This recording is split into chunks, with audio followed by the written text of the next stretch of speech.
Les aficionados pensent à sa place qu'il est dans sa nature sauvage, donc la nature du taureau, de mourir de façon combative. Tandis que l'aficionado de course camarguaise recherche l'intelligence chez le taureau et valorise sa façon de se défendre en s'appropriant l'espace de la piste qui lui devient familier.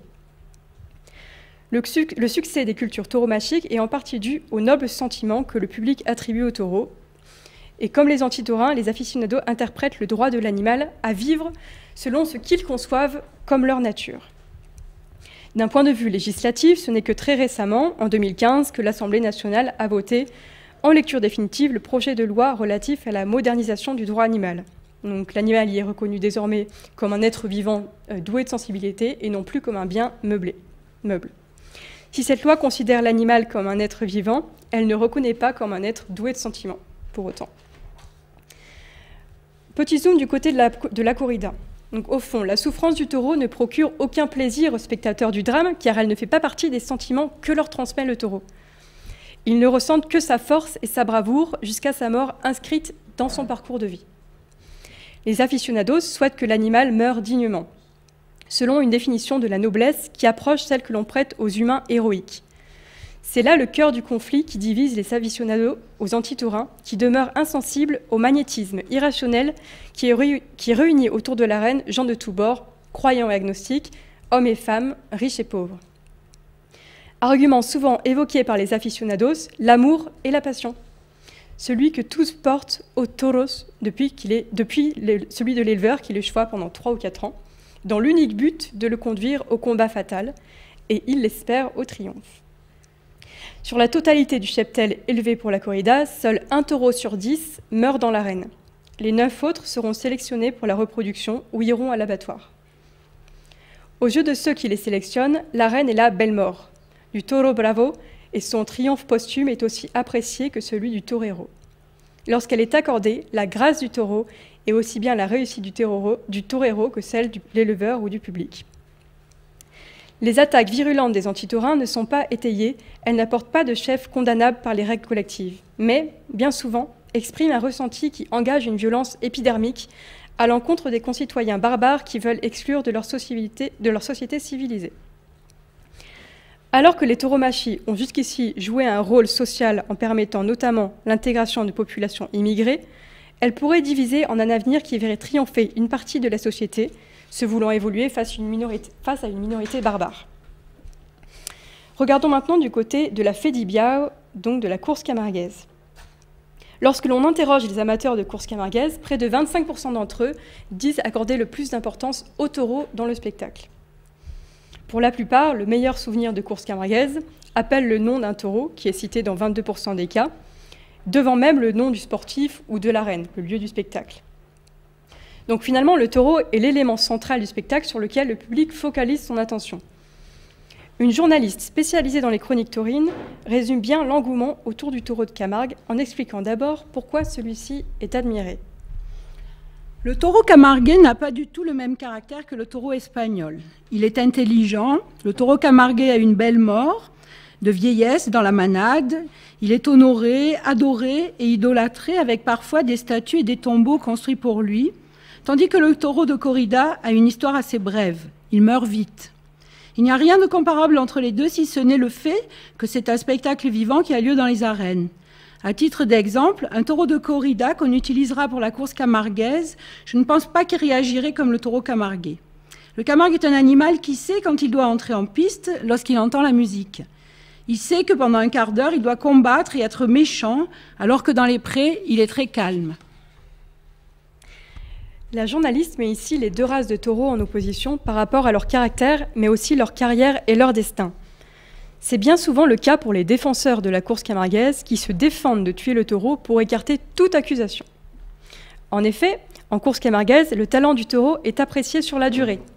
Le lien du public avec le taureau se crée progressivement au gré des courses. En corrida, au contraire, le taureau ne court qu'une seule fois. Le lien avec l'animal se crée dans la tension et l'affrontement entre l'homme et l'animal, et le taureau peut être salué de façon posthume.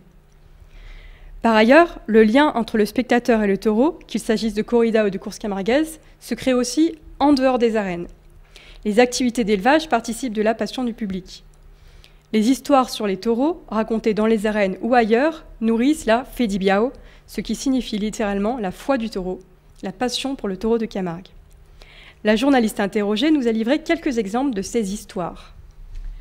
Le père de Jacques Maillan, un manadier, racontait que lorsque les taureaux attendent le char qui rentre après la course, les taureaux de course racontent aux autres taureaux comment la course s'est passée.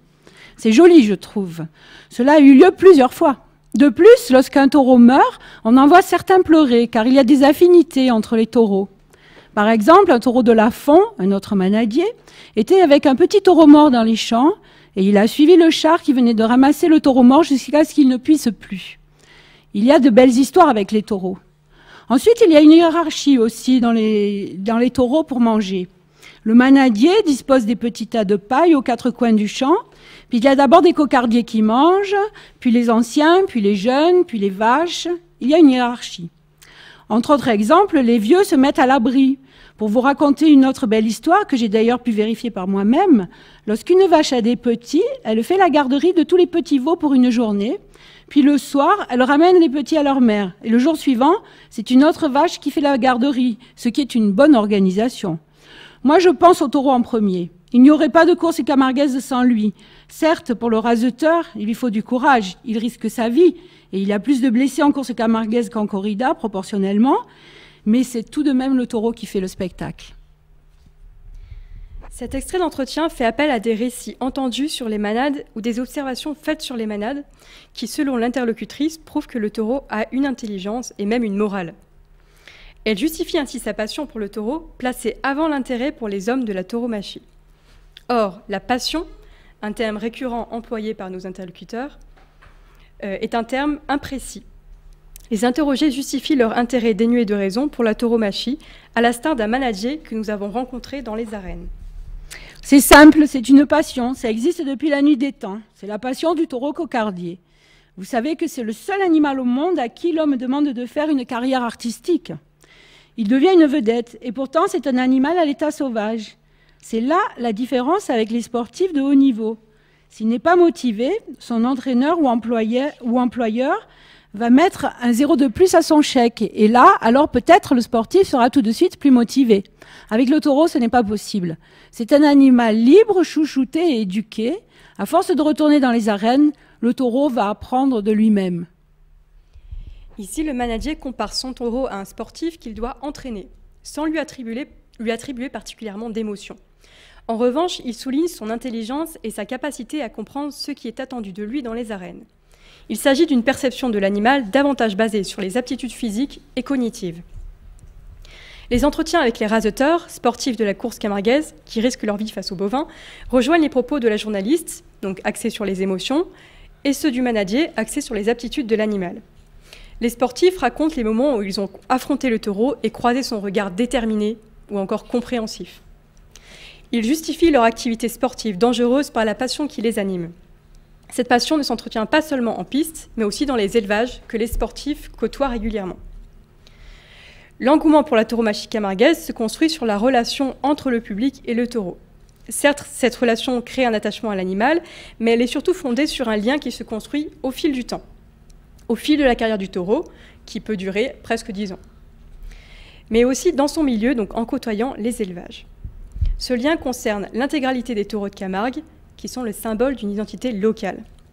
Les capacités physiques de cet animal, les réactivités, l'instinct de défense, sont transformées en émotions humaines, la bravoure et la méchanceté. Alors finalement, peut-on vraiment envisager un territoire camarguais sans tauromachie ? Nous l'avons vu, si le public est si attaché à la course camarguaise, c'est parce qu'il se trouve dans une relation privilégiée avec un symbole local. Être ensemble dans les arènes, faire perdurer les traditions tauromachiques, renforce chez le public le sentiment d'appartenance à une communauté camarguaise, la bouvine. Même si la course camarguaise se veut inoffensive, la crainte de la voir attaquée à son tour est ressentie par les aficionados. Après la corrida, ce sera nous. L'exploitation de l'animal, les marquages au fer rouge, les escoussures de l'oreille des veaux, le bistournage ont déjà été pointés du doigt par les animalistes. Jusqu'où la cause animale peut-elle être défendue ? Déplacer un animal de son milieu à l'arène peut-il être un jour considéré comme une souffrance ? L'échelle de la douleur ou de la souffrance animale peut-elle être établie ? Une association de protection animale internationale a diffusé récemment des vidéos sur les réseaux sociaux montrant des militants se faire marquer au fer rouge les bras et les jambes. Ils expliquent vouloir compatir avec l'animal en s'infligeant à eux-mêmes la même douleur que lui. L'objectif est affiché: exagérer la violence de l'acte, le caricaturer pour choquer, atteindre l'opinion et faire le buzz. C'est méconnaître le métabolisme bovin que de croire pouvoir transposer la douleur ressentie par l'humain à l'animal et mensonger que de propager cette erreur. La douleur et la souffrance forment la base de l'argumentaire anti-taurin. Pourtant, 70 vétérinaires taurins se sont engagés à suivre les taureaux de corrida, de course camarguaise et de course landaise, depuis l'élevage jusqu'aux arènes. Ils sont les garants du respect des réglementations sanitaires et veillent à la santé et à la dignité des animaux. En course camarguaise, il existe même des ostéopathes qui soignent ces animaux, tels des sportifs.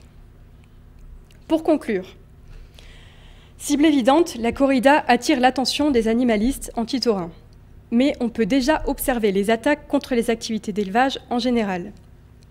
La défense de la cause animale apparaît sans limite et peut remettre en cause l'ensemble des rapports homme-animal. Si l'interdiction de tout spectacle taurin survenait, qu'il s'agisse de corrida ou de course camarguaise, l'activité économique liée au taureau devrait s'adapter et se réinventer. En effet, les manades sont déjà obligées de se diversifier pour subsister. Vouées au spectacle taurin, qui est leur objectif principal, elles produisent aussi de la viande de taureau AOP, appellation d'origine protégée, et proposent des activités touristiques comme des visites de l'hôtellerie ou de la restauration. Comme le souligne une femme managée que nous avons rencontrée, il s'agit de valoriser le taureau de Camargue dans tous ses aspects. Selon elle, il faut respecter le taureau de Camargue aussi en valorisant ses qualités pour le spectacle et la production de viande. Or, sans le spectacle, les manades pourraient-elles continuer d'exister? La production de viande d'appellation taureau de Camargue AOP pourrait-elle suffire à faire perdurer ces races bovines? Les taureaux devront-ils être élevés comme figurants emblématiques d'un paysage pour maintenir une économie et une identité? Pour répondre à ces questionnements, il est indispensable de définir les valeurs qui doivent régir les relations entre l'homme et les animaux et d'établir des garde-fous afin que la préoccupation pour le bien-être animal ne puisse prendre le pas sur les libertés et les droits de l'homme. Analyser la richesse et la variété des relations avec les animaux sauvages, non apprivoisés ou domestiques, telles qu'elles sont à l'œuvre dans les différentes pratiques d'élevage, de chasse et de pêche, et dans les cultures. Identifier les raisons pour lesquelles la culture et l'éthique rendent acceptable la mort d'un animal dans le respect de sa nature. Pour poursuivre, donc nous avons vu pendant que Laure parlait des photographies qui proviennent du fond ancien du musée de la Camargue, donc qui est un musée géré par le parc. À travers ce diaporama, je vous ai montré la diversité des pratiques taurines qui sont développées à partir d'un élevage qui avait pour objectif tout d'abord le travail agricole et qui va devenir peu à peu un élevage destiné au spectacle, au jeu et aux pratiques taurines. Donc aujourd'hui, voilà une série donc de photographies qui vous montrent la manière dont le taureau est présent dans l'espace, dans le quotidien, des gens qui vivent dans l'ère des arènes, qui est une aire alors qui élargit la Camargue, puisqu'on va trouver des arènes dans le sud-ouest aussi, avec donc là on ne considérera que la place du taureau dans le delta du Rhône, dans ces photographies. Donc quelques exemples de panneaux de rue, par exemple, qui utilisent non seulement des termes que la fission, donc c'est l'attachement, c'est la passion pour le taureau, avec donc ça c'est dans un village du Gard à Vauvert, où les panneaux donc sont soutenus par des tridents, donc cet outil utilisé par le gardien pour pousser ou pour travailler avec les taureaux, puisque le gardien est monté à cheval, et donc voilà, on voit dans le village, toutes les rues sont non seulement évocatrices, les noms de rues sont évocateurs des activités taurines ou de personnages qui ont marqué l'histoire des tauromachie.